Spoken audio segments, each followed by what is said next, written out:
Welcome to the Patch Notes. Run it back. It's OB42. I introduced everybody. Welcome to the realm. Welcome to the realm. My name is Rain Day. I'll be your host for the Patch Notes. Alongside here, having Hi-Rez, Pretty Hair, our esports man. We've got Rory Newbrow, Dry Bear, the lead designer, Paladins, and of course Hi-Rez Holt, Thomas Holt, the lead art director for Paladins. They'll all be joining with us. And of course, how are you all doing today? Swell. Better.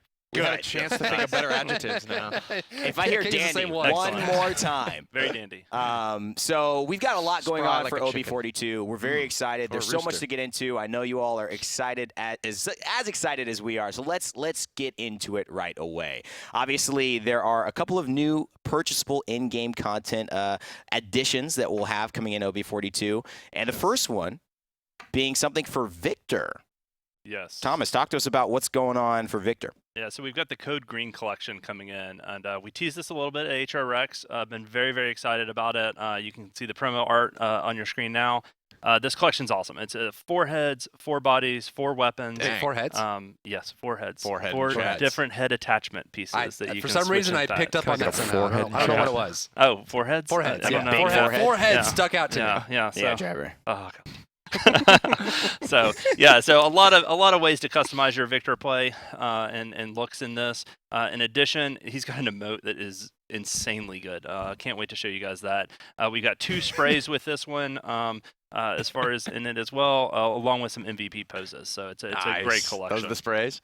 So there's a ton of stuff in this chest, Thomas. Yes. It seems like, and Rory, you can elaborate Yeah, on there this. it is. Yeah, there's the mode. So That's so cool. Oh, so and obviously, it's one of those things that, because Paladins is so fun and lighthearted, it's something that the artists kind of came up with, and they did an awesome job delivering on. So that's just the emote there, and you'll see that, kind of turn him into that. Because he is our quintessential soldier character, kind of turning him into that. So you'll see some combinations there. And actually, a lot of these guns end up becoming a little bit more kind of realistic and kind of militaristic when you play with them. So it's actually really exciting to see those hop in. And when you're playing Victory, when you go into iron sights, there's some cool things there. But similar to the genie for Ying, you have a lot of different customization options. You can kind of switch it around if you like the bill cap, or my favorite one is the helmet that goes over the eyes. There's one where you kind of just derps around with that. It's pretty cool. And it comes with a voice pack as well, so you want to kind of pick that one up. That was, to me, one of the most interesting parts. And what I look forward to now in chess the most is the smaller customization items you don't see. There's the big feature items. Obviously he's green. He's the green soldier. It's really cool. But then you got all the different hats. With the Ying Genie one, you had the feather, which everybody loves. Clearly, you got to go feather, guys. Feather is the way to go. But with this, I love the ability for that. The added emotes, the added sprays, the poses. The customization is getting deeper and deeper. It's a really great job on that chest. I'm sure people will be excited to pick that up. How much is that going to cost coming out?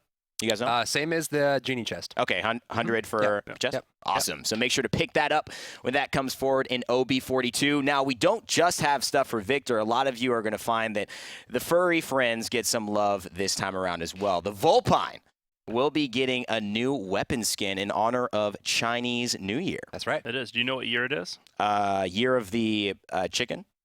The rooster. Yes, Oh, the chicken rooster. rooster. Okay. In that same Similar way. enough. So this is something we haven't done with the weapons before.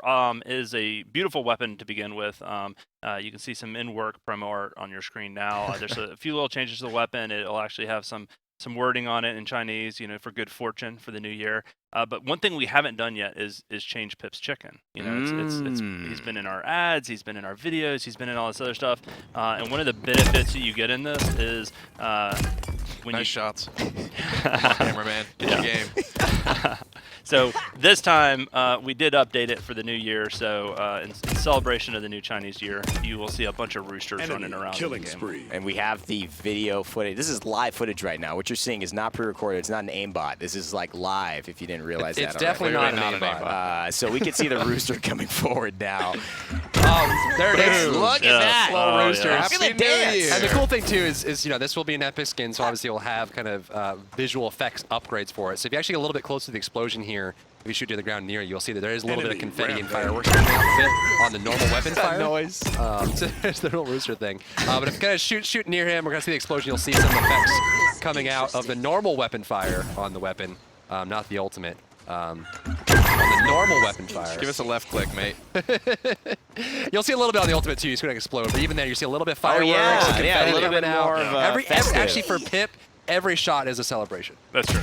Can I ask, this is really cool. This is the first of its kind, as you mentioned, in Paladins. Do we expect to see some more of this coming forward in the future? Oh, yeah. Awesome. Tons more. Any leaks? Lots? Lots. Who's Lots next? more. It'll be the best thing ever. The best thing ever. It'll be great. All right. No, again. I know. They're the worst. They're the worst. Let's move on because they're not giving us anything. I'm trying to get the leaks for you. I'm trying to do it. Speaking of leaks, we've known that OB42 was the time that a new champion would be entering into the realm. And of course, there's been a lot of conversation. A lot of you have already heard the name Torvald, and some of you have even seen the outline. But it's pretty about time, I think, to start taking a look at the actual new champion coming into the realm for OB42, and that would be Torvald. So we got a lot of feedback, and again, I got to give a big shout out to the community. You guys have been very vocal and have some really interesting insights, and it helps drive us to create better content every day and also help us to kind of help steer the game. And obviously, a new frontline was something that was highly requested. New tank. We started on it and wanted to get this out here. And also, we wanted to have a different kind of take on the frontline role because obviously, you know, when you look at Makoa, Fernando, Barrick, they have very similar kinds of ways of accomplishing that front line. So you want to kind of have a contrast point there. So what we did with Torvald is we actually gave him a personal shield, but also the ability to project shields on allies. So he is more of, rather than deployed shield or having a barrier in the front. Hold on, Blake! Hold on, dude! Hold on! Slow down, man! The cameraman's gone rogue! So you'll see right off the bat, if you look at his cursor there, to the left is reticle. Yeah, let's... You'll see a bar there. So that bar is actually his personal shield. It is permanent. It is always on. However, it will drain, and it doesn't regenerate naturally. So if you look down in the left-hand corner, you'll see that he has his health bar, but also a lot of shield health there. You'll see the shield health in blue. That'll start to drain and go down and down. And when you see him, he will have a bubble on him at all times. But once the shield is gone, it's gone. Now, it is still sitting there at 0. You see it broke there. Right. And he has ways to kind of get that back. So the number one way he does that is by using his right click, just because it's so core to the character. We'll do it in a little bit of different order here. The right click is called recharge. So when you start the right click, he'll start channeling in, and I love that animation. I love the visual effects that come out of that, and that strong runic gauntlet. But he will then recharge a certain amount of his shield, and through cards, he'll moderate that and kind of build that up. But it's more about protecting himself and holding that front line as a singular. So you see that even after 2 charges, he's still not full. So it takes a while to kind of get that. So a lot of intelligent play required to keep that shield health high. However, one of the coolest parts about this character, and one of the things we wanted to bring forward with the frontline role, specifically to allow you to build more team compositions that weren't as linear, right? Where you just, I need a front line, right? Right. If he's ever looking at an enemy shield and recharges, he will drain the health of that shield and charge his own shield at over twice the rate. So he damages the enemy shield, he'll siphon the shield health out of it, he takes and the then shield. he'll charge it. He'll take it and recharge his shield faster. So if you ever go up against a Fernando or a Makoa, they put out the shield, he'll use that opportunity to just suck the life out of that shield and make himself stronger. Wow. So this is what you would say maybe a counter to some shields. Potentially. He's got some pulls there. Now, obviously, with that, he's able to kind of fit in a different way. He can be used with other tanks, used by himself, but picked in a way that is different for frontliners and maybe allow certain characters, maybe like Tyra, to start coming into the game and kind of building that up. His Q, which again, sticking on the theme of shields, which is also very important for him. Can we go maybe somewhere else where... well, actually, this is a good spot to see Fernando, just in case. I'm sorry that the noise for the bots is killing me here. But this is a good place to show your shield. Continue. There it is. I can break it up. So the Q for him is a projected shield onto an ally. You'll see the kind of brackets appear with the button there. Very similar to Tyra's functionality. But basically, he'll be able to put a very, very short duration, high HP shield on a target. This is great. And actually, he's very good played with like an enemy Makoa comp. Sure. Person gets hooked, you bubble them immediately, you save that. It's only 2 seconds. So even if you don't blow the shield up, it goes away pretty quickly. We didn't want to make sure that he wasn't creating a super tank meta. We want to make sure that he's good against that. Right. So he'll bubble a person, it'll go there and he'll save someone there. And that kind of plays into that and allows him to sit in the fight and actually help teammates out. He's actually very good in combination with Maldamba. They're kind of a match made in heaven there. Then let's go over to the main hand weapon. Very important here. You'll see this kind of thick runic gauntlet. The art team is just blown out of the park. It looks so great. It feels good. You see him kind of all the motions, the stones there. So he will be able to lock on to an enemy and start channeling this beam. He can look around. As long as it's locked on, it'll still stay there. So you can look off to the side while it's channeling, it'll deal damage. It's got a little bit of range there. A little bit of range. It'll snap at a certain distance, so he has to kind of get close to people. If you know, while he's channeling, he slows himself a bit, just like Fernando. So if he's bullying you too much, you just turn around and run. You'll be able to get away from that. Yep. So really, it's more about single target there. So we'll be able to charge that up and then deal damage that way. His F ability is a very, very short-range blast. We actually haven't done this before in Paladins. It's something to fit with him being more of a frontline presence that isn't doing other things, right? So he'll shoot out this blast in front of him. It will explode in the air, and it will apply a 1.5-second silence and disarm.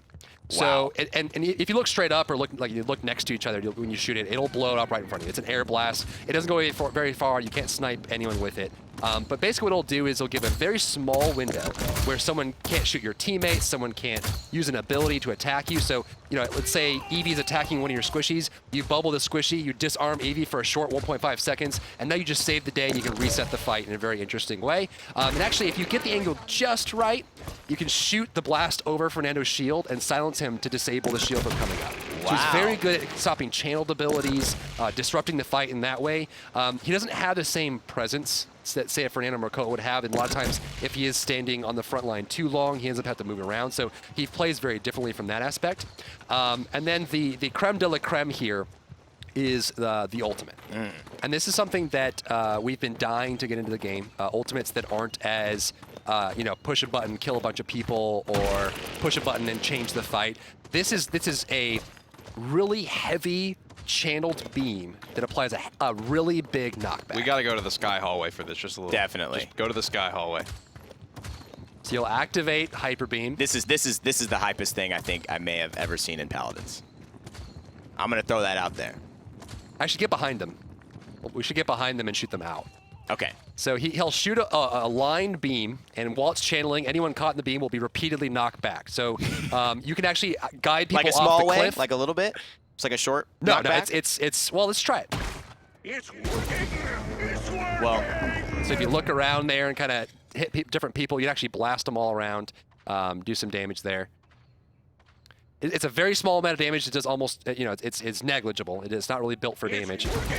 and you can And you just keep following them. Yep, and you keep hitting them and painting. He's a bit of a painter, so you kind of see that knock around. And actually, so if someone's on the point or someone is near a cliffside, you start knocking them back. And if he gets a really good hallway line, he can't move. It's just like Ruckus. He can't move. He kind of stutter steps a little bit while he's doing it. But it's really great for getting people off the point. It will travel through shields. So if there's a death ball coming up and you can't get them to stack up or get away, he'll pop this ultimate and spread the whole death ball out. He'll scatter everyone into the wind and be able to reposition that way. So it's a very utilitarian ultimate. Right. It's a short duration, but when used properly, it's incredibly powerful.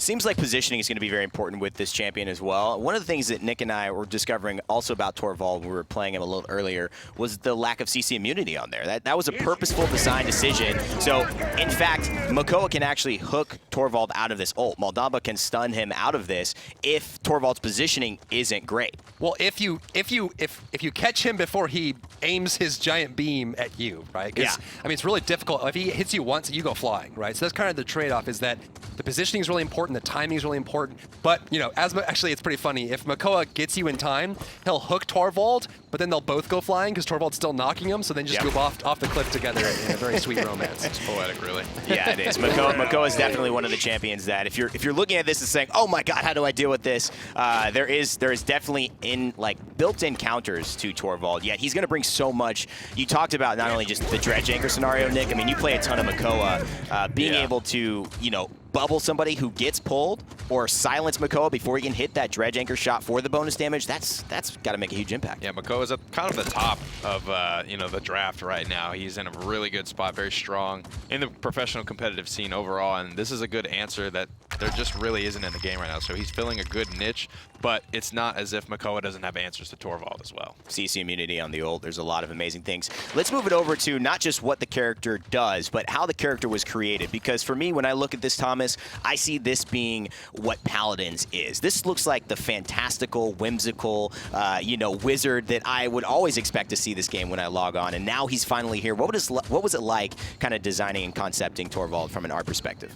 Yeah, so this character that our team's very excited about. Like you said, we think that he's direct to what Paladins is and to the tone of the game that we have.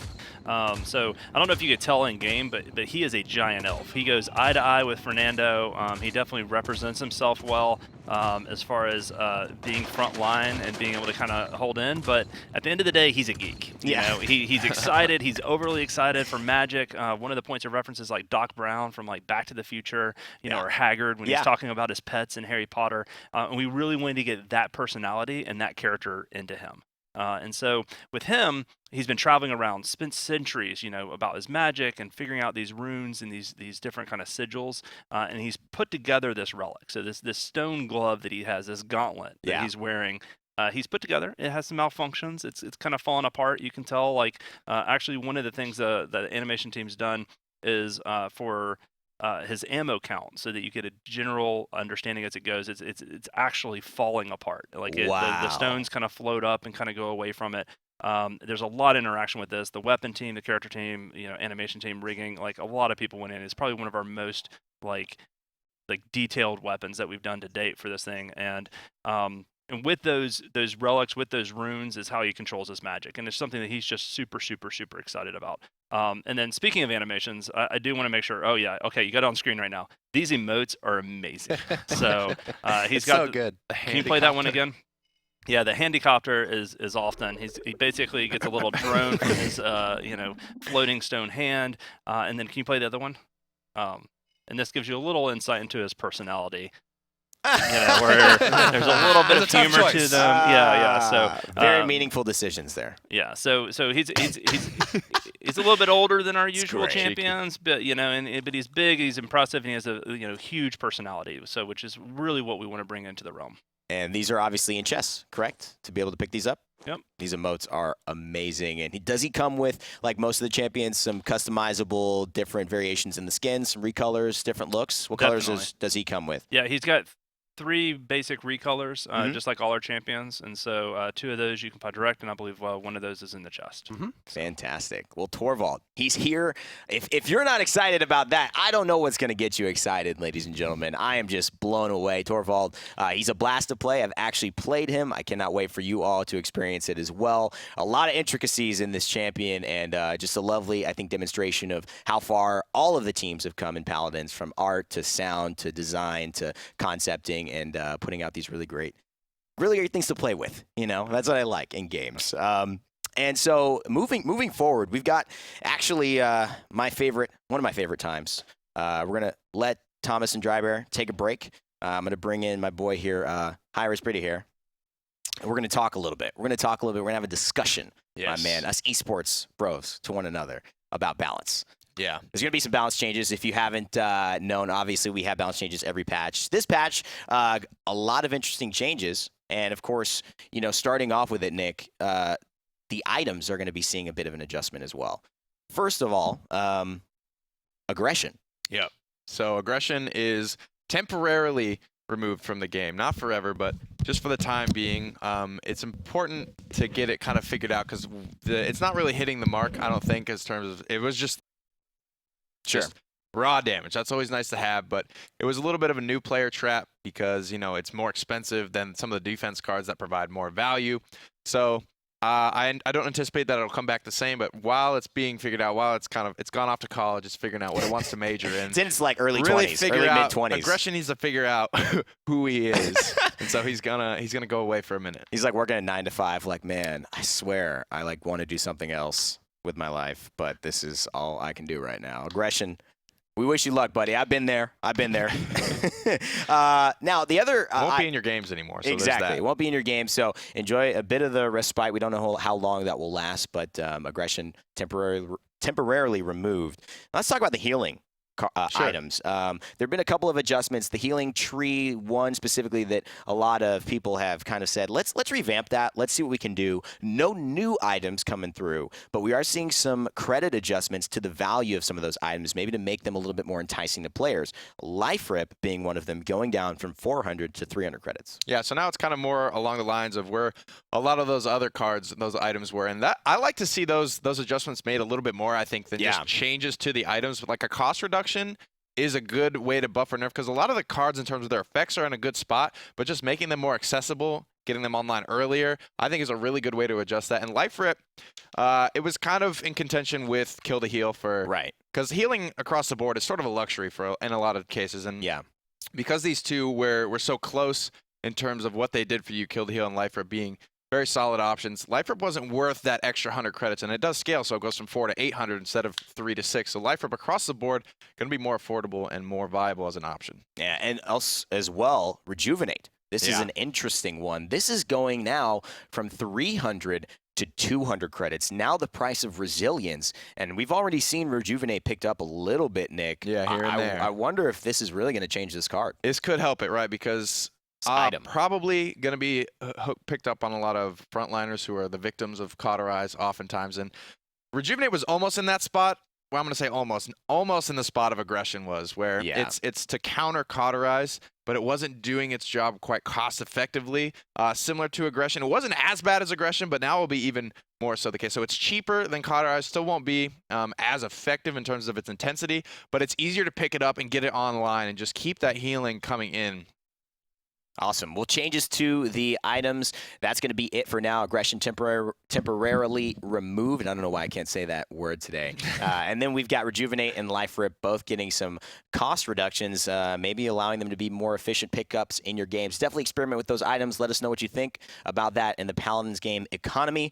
And moving on to Champion Balance, which I'm sure all of you are very interested in, we are seeing some positive adjustments for Bomb King. Bomb King will be getting, well, you can actually walk us through this, but the stats read he's going to increase his minimum damage from worst case explosion fall off from 15 to 30% max damage, and he's also increasing the explosion radius from 9 to 10 units. Walk us through that and what that means. So right now, blasters almost feel like you still had to hit direct, right? Sure. Where they're very impactful when you're hitting those direct impacts with Eevee, Drogoz, Bomb King. They're hitting from 9 to almost 1,100 in some cases. But when you're hitting on the edge, those edge cases were really just lackluster in terms of, in the hundreds or maybe 200s. Pitiful. What this is going to do is we tested it. It took his outer radius Bomb King was at, I believe, 136. Yep. This takes it to 272. So this puts him in a good spot where you don't have to hit those direct impacts, and even at the edge case, even if you're the worst Bomb King player, it's still going to have that impact. And another thing that this does is the top end will stay the same. So Bomb King still will hit that, that 900 depending on, where you're at, where their damage mitigations are at. But in between, so the closer hits, not the edge cases, but things in between the edge case and direct impacts will also hit harder. And just having Bomb King's explosion be bigger overall means that he's going to be putting out more consistent damage. That's easier to hit. Yeah, and really having a little bit more of the AoE effect as Bomb King. Because it feels bad to, he's a blaster, right? There's this explosion that happens, and that they're in the explosion, but they're only taking 250 damage. And you're just like, right? That's not what I wanted. I wanted that 900. I wasn't going for that. I was going for killing them, not tickling them. Right? You're not fond of tickling as well. No, I'm super ticklish. Nick, man, we have people run up and just tickle Nick all day. It's not. I don't do it, but people actually come into our office and tickle Nick because he is that ticklish, man. Looking at you, Dustin. Looking at you. Dustin Manos. Now, moving on from Bomb King, Cassie, huge. I'm just kidding. She doesn't really have any changes, but we are updating. I wonder how many people I just tilted right there. Dude. Updating the description to indicate that now she has increased, she has CC immunity during her ultimate. So she's always had it, but now just updating the tooltip so players can jump into the game and realize that she's CC immune while she's ulting. Yeah, a lot of times Cassie ultimate is used during the start of rounds to kind of scope out any cheeky flanks, but it's that's that.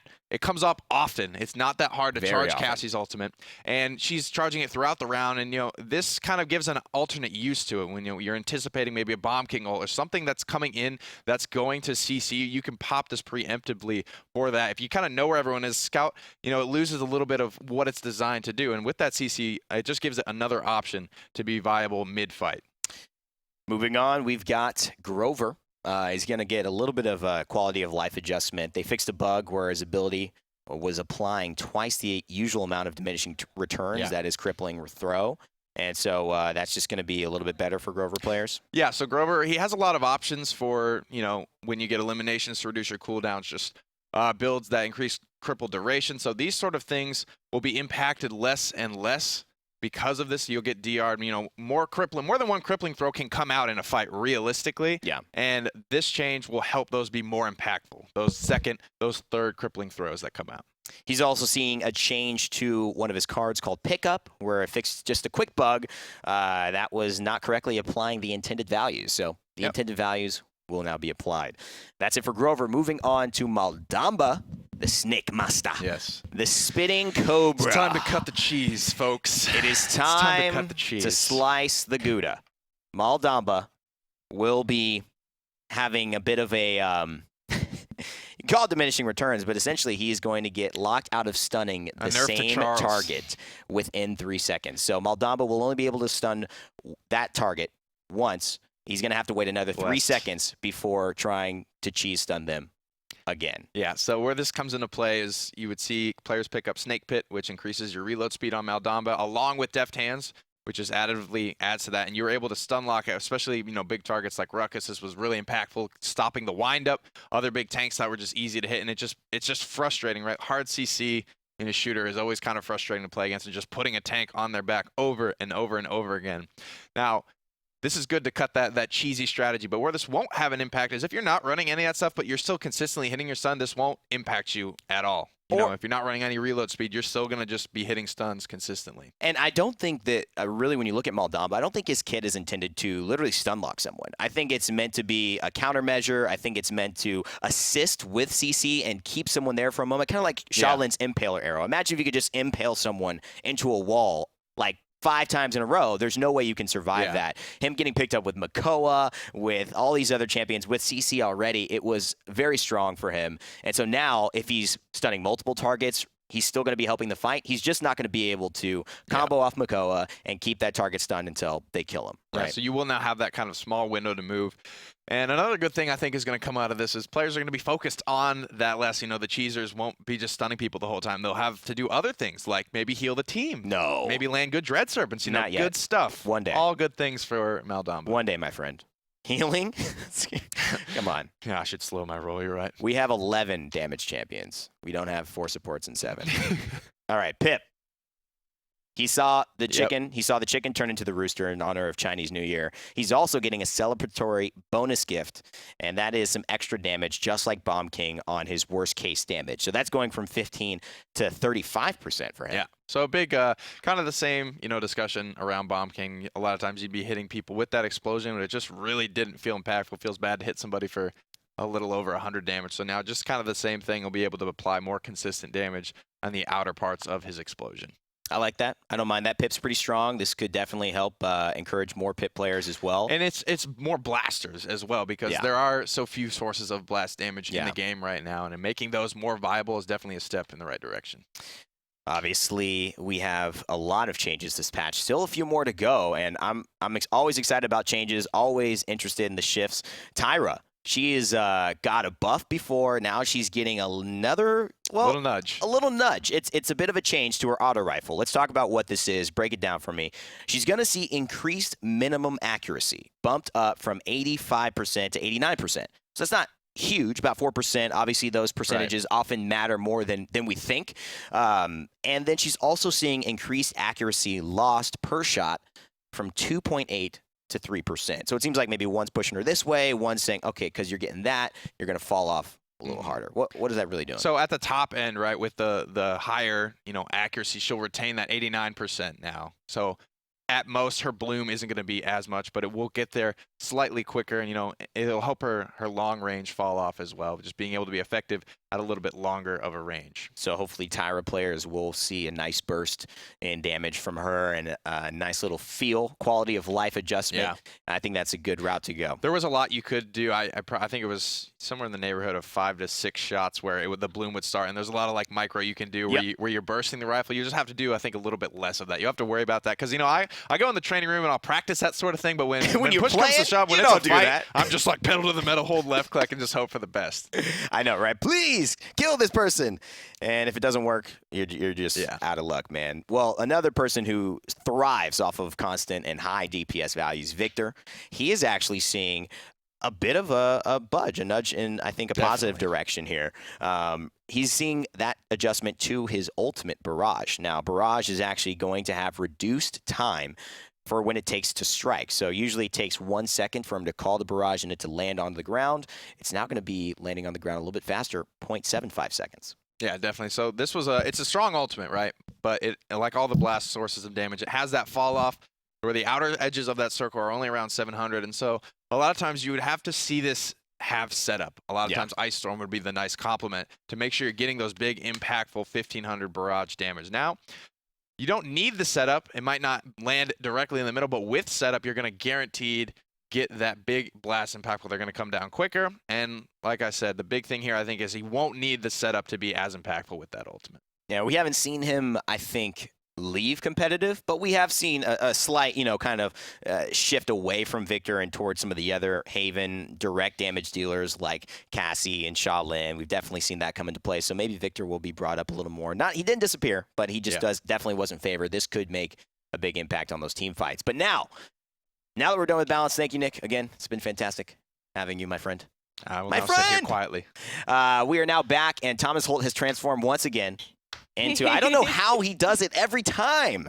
We keep asking for Alyssa. Even better. Even better We than need last time. Alyssa. I know. The magic of art. But she's here. She's here. The art. It's a skin. It's a Thomas skin. That's what it is. Thomas is a playable character, and he's got an Alyssa skin. The Alyssa skin's Make it exclusive, though. happen. No one can get it. Oh, okay. Yeah. All right. Yep. You had to be like an open Limited. beta, like a closed Limited. beta. Yeah, That's a limited skin. That's right. Yeah.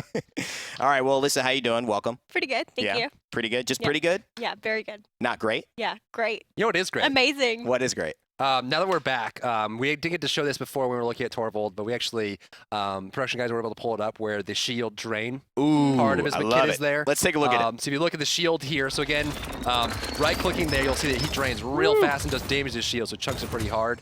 And then, so basically, if he's looking away and he right-clicks, he'll have this really kind of just generic, it takes about 3 recharges to get his shield fully health. So we kind of take some damage there and drop down on the shield. Very slow there, but if you're able to look at a target who has a shield deployed or has a shield on them, he can just suck that away, which actually, Torvald is very good at killing Torvald. He is excellent at it. Because he can steal Torvald's shield and give it to Torvald. But then Torvald can silence him and steal it right back. But when Torvald's channeling this, Torvald can silence Torvald and prevent Torvald from getting Torvald shield. But if Torvald silences Torvald before he can silence him back and uses his ultimate to push Torvald away, he won't be in range. The last Torvald shield. wins. Yes. Yeah. The last Torvald standing. So you pick Torvald against Torvald. There's a lot of On a serious note, one thing that this does, he is literally a one-man wrecking crew where having Torvald on your team creates a lot of space to where your team now doesn't have to pick up Wrecker because you are so effective at dealing with those shields, so they have room to pick up things like Deft Hands, maybe Aggression when that comes back one day, or even Cauterize. The other interesting aspect, too, just to mention that those interested in it, is that Wrecker is pretty needed to fight against Torvald as well. So the itemization choice is, do I go Cauterize? Do I go Wrecker? Do I go Bulldozer? If you have a Torvald kind of built lineup, you're definitely going to probably side towards Wrecker. Otherwise, it's going to be a pain bursting down that shield. You're going to have a bad time. Yeah, On that note, what's interesting, too, is when you look at Torvald, his natural health pool is actually a little bit lower. It's very more towards low. the barrack side. Yeah. But because he has this kind of permanent shield on him all the time, he's very tanky. And so actually what you'll see with Torvald, which you don't see much with the other tanks, is that he makes a huge impact early game, right? Very difficult to deal with. Wrecker isn't online yet. You have a lot of great ways to deal with him, so he really needs to pick that up. But once Wrecker is online, you're consistently getting rid of his shield. His health pool is relatively low. He has no movement ability, so he can't really get out of the fight. He's all about control and helping teammates out, but when he's stuck, he tends to get stuck. So he can be countered in a lot of ways. And so a lot of times, we hope that we'll see teams kind of pick up Torvald to protect characters like Tyra, which have trouble fitting in the meta right now, right? It's hard to get Tyra into the game because she's so vulnerable. Yeah. Torvald can protect her, But then as the game goes longer and longer, he won't be as effective as, say, like a Makoa would. Exactly. And Wrecker and distance really are the themes for me. If you can outdistance him, those champions that have those inherent moves to get away, it's going to be difficult for Torvald to hunt you down and finish you off. But for those that can't, it's going to be a rough day. My favorite one-on-one is Cassie versus Torvald. Oh, yeah, that's a good Because one. Torvald gets up on Cassie and just starts doing, she just goes, knocks him back and just looks at him. He's like, come back! Like Frankenstein's monster, just like, ah! And if he makes it, she just dodge rolls behind. Yeah, it's not good. And she just toys with him. Yeah, It's funny. That's what I love. I love that we're increasing the diversity in the grandpa countering. chasing the kids around the park. Come back here! You get back here, you dang kids! God, flap it. Had to get some old man stuff in there. Schnibbity schnop. What an old schnibbity schnop schnop. That's what I came up with, an old person saying. We've got more stuff coming out, and that is an introduction to an entirely new thing. You may have seen it if you play Smite, and you may have understood kind of how this works in other games, but for Paladins, this is absolutely new. We'll be introducing a brand new PvE experience. So you'll be able to play, and well, you know what? I think this says enough. It's going to be a great experience, just like that. Driver, elaborate. You know, this is going to be fun. So this is our first kind of pass at PvE. It'll be a queue mode available in the casual area. You can queue for it by itself. You can't multi-queue for it. Okay. This will be for 5 players on a team. So you're picking, you get a bunch of friends together, and you're going up against a. Puts the God mode God on. You mode. have to. So what's really exciting about this, and what's really interesting too, is these basically are very, very difficult PvE encounters of 5 or 4-man teams you're going up against. These are all bots, but they have significant advantages on you. So this one is actually called Tortoise Power. There is 4 turtles on the enemy team and 1 pip. So if you actually go to the scoreboard real quick and look at their names, I think you'll kind of figure out where it is they're coming from. They're Do very they have kind of different spit there. colors? So Yeah. you'll start the match with a lot of credits. You have to pick a 5-man team, and you're up against, you're basically at a loss, right? You are at a disadvantage. The bots have a very significant advantage on you, and you have to figure out some kind of strategy between you and your friends to overcome the difficulties. You'll see that there's only 2 points required. These are played on a capture-only mode, so no payload. So basically, you have to beat the bots in a capture point twice. You can see that, Master Pipter, Macanardo, Michelangelo, Macatello, and Mikhail are all coming together to face you. Now, each one of these Makoas have a different specialty, right? So one has a really low cooldown on a hook, and it goes really far. One has a really fat shield, and it has a really low cooldown. One has a shell spin that applies a disengage level knockback, and he has a low cooldown on it. So they're kind of very disruptive, very crazy, very all over the place, and very, very tanky. They all have increased health. And so the trick here is, and they all stick together, they're very smart, very aggressive, and so without God mode here, you can see look at the cooldown on that hook. He's just being knocked around and smashed. So, there are strategies you can put into it. You can get Pip ultimates are very powerful, Drogo's ultimates are very powerful. You'll need good heals and good front lines and work together. But what's exciting about this, and one of the reasons the team is very excited about implementing this into Paladins, is you have to use new loadouts in different ways you could never use in PvP. You have to use new items that you couldn't use in PvP, right? Look at the knockback on that hit. So when you get in here, we expect players to lose a lot in the very beginning. All these matches give full rewards. So if you play this, you'll be able to get gold and experience and mastery progression there. So the bots end up winning there. But you need to implement very interesting strategies, different ways to beat this. Starting out, we're going to be limited here. So there's Macatello with his this is probably the knockback. These are the bots here. But the cool thing about this is we're probably going to be swapping this once a week. So we'll have Tortoise Power available for the first week next week when OB42 goes live. And then every week after that, we'll swap something out and kind of swatch things out. We have one that is all super tanks. We have one where there's a whole bunch of Victors and Hi-Rez, and they have crazy accuracy and damage and stuff like that. Wow. But it's a different way to play Paladins, a nice way to let off steam. And each one has its own kind of solution and strategy that you build when you play it. So it's just a different way to kind of play the game. Yeah. And it is super difficult, but you're playing for rewards. So, I mean, there's some incentive there. They're mostly hard. Yeah. Yeah. It's very difficult. I think the incentive, too, is just challenge as well. I mean, sometimes you just want to know, hey, okay, I did it. I've played this. It's not easy, and it can be frustrating, but just, very similar to Jingchen's Mountain, you kind of want to just keep going back at it. All right, I'm going to get it this time. I'm going to get it this What time. strategy can we use this time? Yeah. Right? All right, you pick Bulldozer, I'll get Wrecker, you get Cauterize, I'm going to play Barrack and sit in the front line, and you're strategizing almost like it's a boss encounter. Yeah. Yeah, it's fun. And so moving on to what I think is one of the better topics and sections of this patch notes, kind of wrapping things up. We've got community questions. Get to hear what you all are asking us, and of course, none other than Hi-Rez Holt transformed into Alyssa is going to bring that to us. Yeah, we reach out every patch preview to see what the questions are in the community, and I've got a few of those today. So the first question we have are, any plans to roll out a new patch for console users? We are actively working on a console patch right now. We mentioned a little bit on our Q&A earlier this week, Evan, but we're in cert process right now with Sony and Microsoft to kind of get that pushed out. So we'll have more information going there. Again, to reiterate, we have a lot of respect for the high standards that Sony and Microsoft hold for their platforms. Usually they go for a long cert process of making sure that the things that we're putting onto their platforms are stable and good. So we want to make sure that we're lining through that. So that process right now, but console has some good stuff coming. Awesome. Okay, next question. Can we look forward to seeing any unique sprays, like graffiti-styled pictures or phrases? We are working on some cool sprays. The Army Man Victor collection has some new ones coming along. And obviously, sky's the limit, pun intended, with sprays there. So the art team has a lot of really awesome ideas for that. All right. How do you respond to people saying that the proposed Season 1 changes are pay to win? So the Season 1 changes, we're still going through the iteration. And one thing that I want to kind of reiterate is, for us as Hi-Rez, the reason why we came out and talked about it early on is we want to kind of get feedback, get the vibe, and get you guys involved in the development process to make sure that the things we're putting out are, make the game fun for us, but also make the game fun for you as the player. So we are still kind of going through discussions on how to work on the card system and the talent system, those kind of things. You guys haven't had a chance to hear those yet. We'll be talking more about that next week. But the big thing there is making sure that there's no way to with money, purchase the things in the game. It's all based on progression and unlocks, and it's part of ways to enhance the way you play your character, but also ways to kind of spend that hard-earned currency with gold or various other systems in the game. And it feels like it's part of making Paladins more enriched for you, not directly just putting the cash in. Right. All right.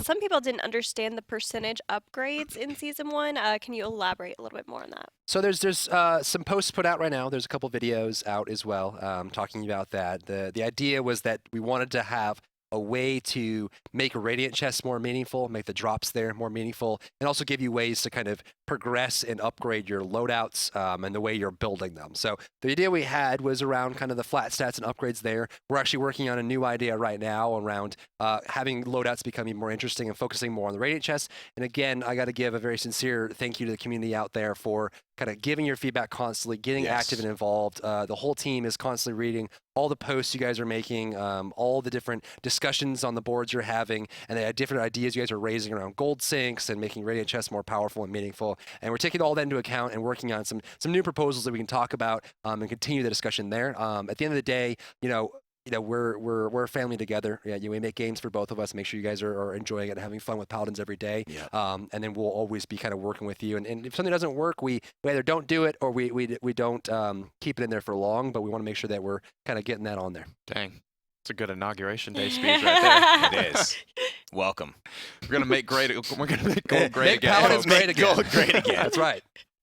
All right. Are there any season rewards planned for each season of Paladins? We will have Season 1 rewards. Obviously, it's not started yet, so we won't have everything there. And we are working on ways to enhance the ranked system to make that more interesting and have more regular updates. Obviously, with so many things that we're working on right now, we want to make sure that we're getting new champions out to make sure there's enough champions to pick from, and also making enhancements, quality of life, and bug fixes, stuff like that. But it's definitely all in the works.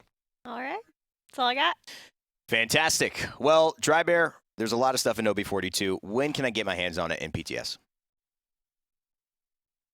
Is that something you like? Would you like that? I would love it. Yeah? Yeah. I'll play that. Yeah. The team is working hard to get that going actually right now while we're sitting here talking heads and stuff like that. We're hoping to have something out this weekend. Stay tuned for updates on social media, a couple other things. You can see kind of that information there. So we'll hope to have it out this weekend. If not, we'll kind of at the start of the week next week. And then OB42, we're aiming at next week for launch. Cool. Excellent. OB42 coming out to PTS hopefully this weekend, if not next week. And, of course, the patch will go live next week as well. Make sure to stay tuned to all the channels and follow us on Paladins Everything so you never miss a beat and know exactly when you can play the new champ, Torvald. That's going to be up for us today. My name is Randy. Hi-Rez Pretty here. Rory, Alyssa, thank you guys so much for joining us. And as always, remember to never give up, never stop gaming, and we'll see you all in the realm.